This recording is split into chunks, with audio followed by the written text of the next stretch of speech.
On the afternoon of September 27, 1956, a 13-year-old boy named Neary Morgan was walking with his two younger brothers through a desert in South Australia called Maralinga. Neary and his brothers were members of an isolated Aboriginal tribe called the Martu, and they were out to hunt kangaroos for their family. They had been tracking this particular group of kangaroos, and every time the brothers got ready to strike, the kangaroos would take off. This group of kangaroos stopped at a watering hole, which was just a few dozen yards away from them. The brothers knew this was their chance. These kangaroos were going to stay here long enough that they could strike. They got down in the brush and began advancing on the kangaroos. After only taking a few steps, they heard this loud rumbling sound off in the distance. The sky suddenly was illuminated impossibly bright to the point where Neary is shielding his eyes to just see what's going on. This extremely hot gust of wind came blasting through and knocked the brothers onto the ground, totally disorienting them. And then from the ground, Neary kind of turns his head and he happens to look in the direction where the kangaroos were. Then he sees them literally floating in the air, coming right over to him and then dropping on the ground. And then a moment later, it was like everything just went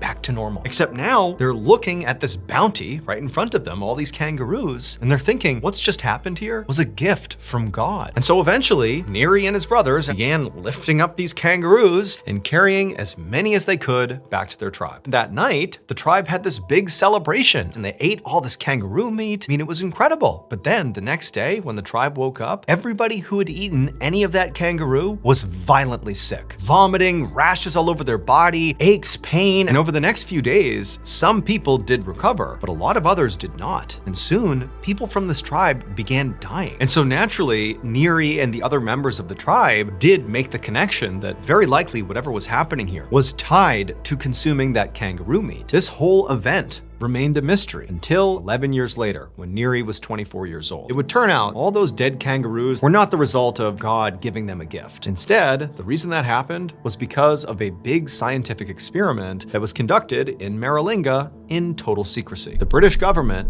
was testing nuclear bombs. Neary and his brothers had been a few kilometers away from a detonation site, and where they were positioned was right at that perfect separation point. Neary and brothers just barely safe, kangaroos just barely in the lethal zone. And the meat was not only devastated from the blast, but it was also littered with radiation. The members of the tribe who ate the kangaroo meat immediately got radiation sickness and began to die.